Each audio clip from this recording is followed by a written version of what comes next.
¿Qué estás haciendo? Pues acá leyendo la Biblia, ¿Y si entiendes? un poco, algunas cosas. Llámale a Felipe. En Hechos 8, el Espíritu le dijo a Felipe: acércate y júntate a ese carro. Acudiendo Felipe, oyó que la persona que estaba dentro del carro leía al profeta Isaías. Y le hizo esta pregunta: ¿pero entiendes lo que lees? La persona dentro del carro le contestó: ¿y cómo podré si alguno no me enseñare? Y Felipe, entrando, subiéndose al carro y sentándose con él, comenzó desde la escritura que este hombre estaba leyendo y le anunció el evangelio de Jesús. Bienvenido. Esto es Llámale a Felipe. Episodio 6. La Pascua.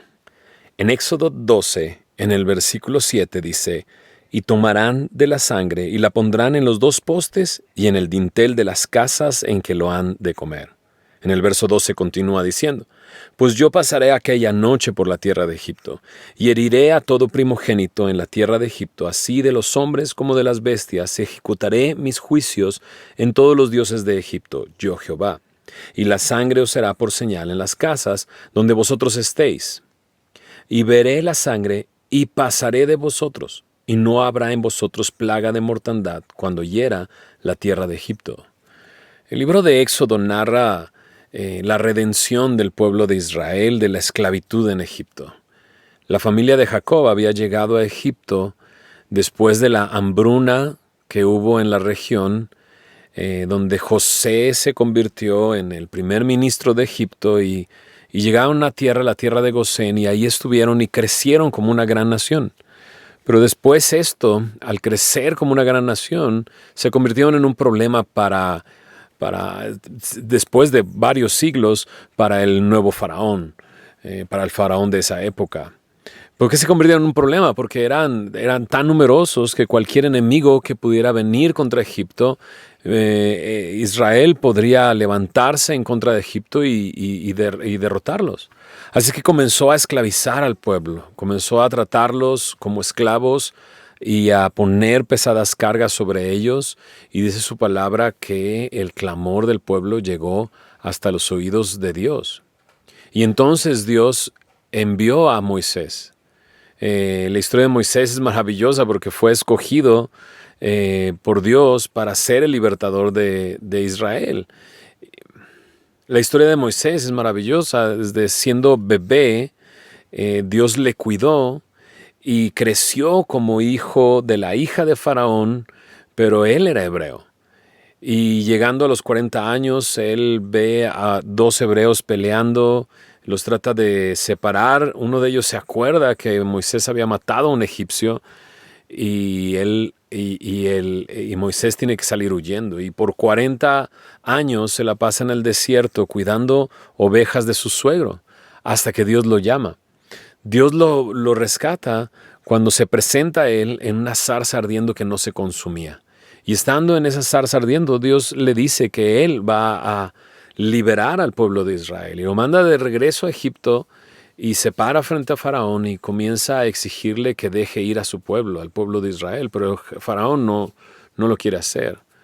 Y comienza un trato duro de Dios para con Egipto, trayendo plagas y plagas y plagas. 10 plagas vinieron sobre la tierra de Egipto, como muestra de que Dios estaba hablando seriamente, que tenían que dejar ir a su pueblo. Pero la última plaga, después de 9 plagas, evidentemente eran la mano de Dios y el poder de Dios. La última plaga era la plaga de los primogénitos. Iba a morir todo primogénito de la tierra de Egipto, de hombres y de bestias, todo primogénito. Ese iba a ser el juicio que iba a traer Dios sobre esta tierra. Pero entonces Dios le pide a su pueblo que tome un cordero sin defecto, macho de 1 año, y que lo iba a sacrificar, iba a pintar con la sangre los postes y el dintel de las casas donde iban a estar celebrando esto, que a partir de este día se le iba a llamar la Pascua. ¿Por qué se llama Pascua? Pascua significa pasar de largo, y es por eso que leí el otro pasaje. Dios le dice a Moisés, al pueblo a través de Moisés, y le dice: y yo veré la sangre y pasaré de vosotros, pasaré de largo. no traeré el juicio sobre esa casa gracias a la sangre de ese cordero que estaba pintando los postes y el dintel de la casa. Y a partir de ese momento, Dios le da como un estatuto perpetuo para siempre la celebración de la Pascua. Tenían que cocer pan sin levadura, representando la salida de Egipto en esta prisa que no les daría tiempo de que la masa leudara, y con hierbas amargas, y esa sangre los iba a librar del juicio y de la mortandad. A partir de ese momento a Dios le pertenece todo primogénito del pueblo de Israel, ¿no? Y hasta el día de hoy se celebra la Pascua. Hasta el día de hoy los judíos celebran este día como un recordatorio del momento en que Dios les rescató de la esclavitud de Egipto, la Pascua. Hoy tenemos a Lenin con nosotros. ¿Cómo estás, Lenin? Hola, pastor. Es un gusto escucharte y saludarte a ti y a todos los que escuchan Llámale a Felipe. La Pascua es una celebración judía, pero ¿qué pasaría por la mente de alguien que lo celebra por primera vez en su vida? Creo que no hay una sola respuesta a esa pregunta, pero tratando de ponerme en los zapatos de un escenario así, creo que me llevaría a preguntarme por qué para Dios era tan importante hacerlo cada año, ¿no? Y la respuesta sería justamente el hecho de que Dios liberó a la nación de Israel, no con ninguna de las plagas anteriores, sino justamente después del derramamiento de la sangre del Cordero de la Pascua. Realmente la Pascua lo que hacía y lo que pretendía hacer para los israelitas era recordarles que su libertad comenzó cuando la sangre del Cordero fue derramada por los primogénitos de cada uno de los varones de las familias. ¿Qué representa la Pascua para nosotros como creyentes el día de hoy? Bueno, la Pascua en el Antiguo Testamento era solamente un símbolo del Cordero de Dios que quita el pecado del mundo. Y así como Israel fue libre de Egipto tras el derramamiento de la sangre del Cordero, nosotros el día de hoy somos libres gracias a que Cristo derramó su sangre por nosotros en la cruz. Y eso nos permite vivir una vida libre, no solo del pecado y del poder del pecado, sino libre para acercarnos a Dios y tener una comunión y una relación con Dios, así como el pueblo de Israel, que después de sacrificar el Cordero de la Pascua se sentaban a comer. Pues nosotros también, gracias a la sangre derramada de Jesús, podemos tener un lugar en la mesa de Dios y tener comunión con Dios. Jesús, naciendo en un tiempo específico, o siendo judío, celebraba la Pascua y cada año tenía que celebrar la Pascua, y la última Pascua la celebró en Jerusalén con sus discípulos. De hecho, le dijo a sus discípulos que fueran a preparar la cena de esa noche. Ya habían preparado un aposento donde el Señor iba a estar con sus discípulos, iba a partir el pan sin levadura, y compartir con ellos esta cena, ¿no? Pero ese día Jesús lo celebró de una manera distinta. O sea, siempre se recordaba cómo Moisés decía esto, ¿no? Esta sangre de este cordero les ha librado del juicio. Pero ahora Jesús, cuando estaba ahí con sus discípulos, Él lo celebró de otra manera. Él tomó el pan y le dio un significado distinto frente a sus discípulos. Él dice que tomó el pan, lo partió y dijo: este es mi cuerpo que por vosotros es partido. Entonces Jesús tomó este pan, y como una representación de lo que iba a suceder en las siguientes horas, Jesús lo parte, se lo da a los demás y les dice: este es mi cuerpo.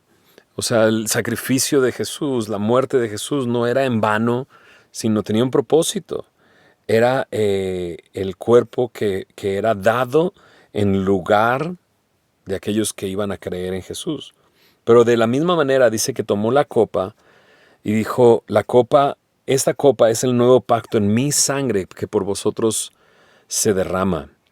Entonces Jesús le da un significado distinto a la Pascua en ese momento, y a partir de ese momento, todos los cristianos en diferentes épocas, cuando celebramos la Cena del Señor, recordamos esto: el sacrificio de nuestro Señor Jesús.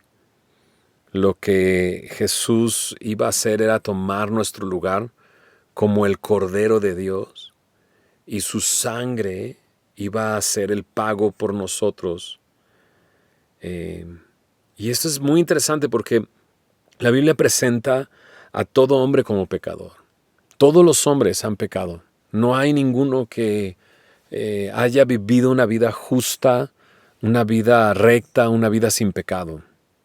Todos hemos pecado. Y dice ahí que por cuanto todos pecamos, todos hemos sido destituidos de la gloria del Padre, de la gloria de Dios.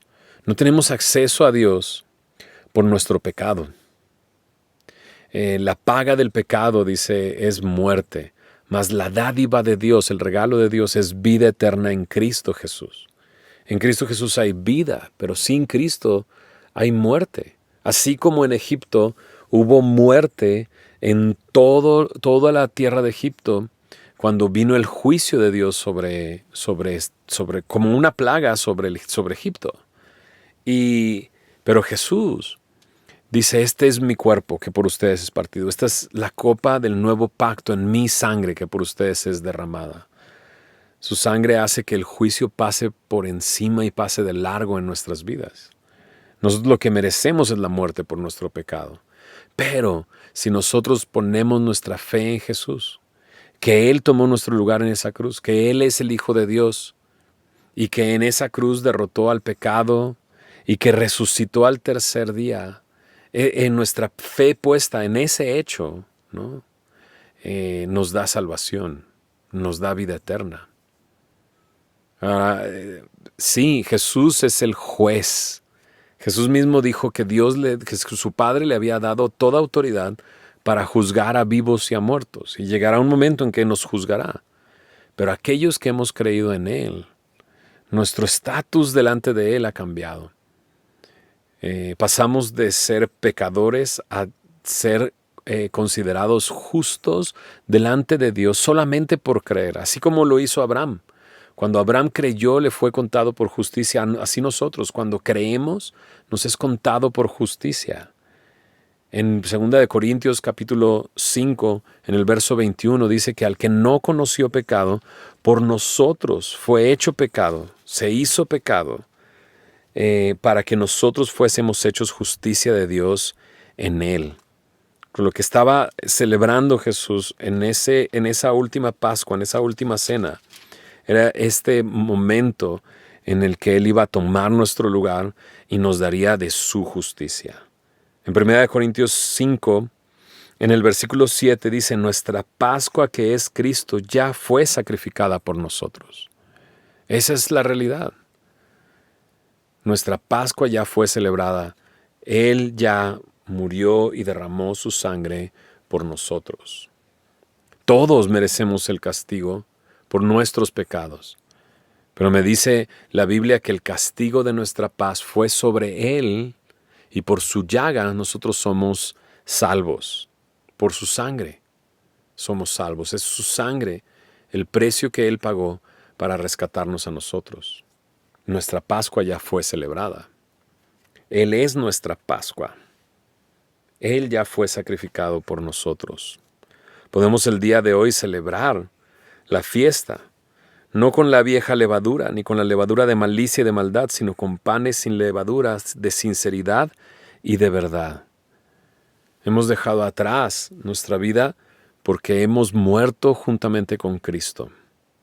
Así como en la Pascua judía, todo primogénito le pertenecía a Dios, así, porque ese es el lugar que tomó Jesús.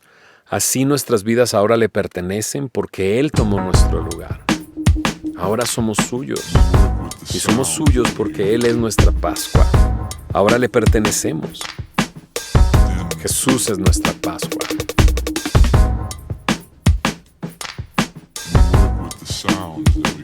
Gracias por acompañarme una vez más en este Llámale a Felipe en este episodio 6. Gracias por el ánimo de aquellos que me han escrito, aquellos que me han platicado sobre esto. Gracias por escucharnos. Sé que nos escuchan aquí en México, en Estados Unidos, también en Guatemala. Nos están escuchando. Un saludo a toda la gente de Guatemala.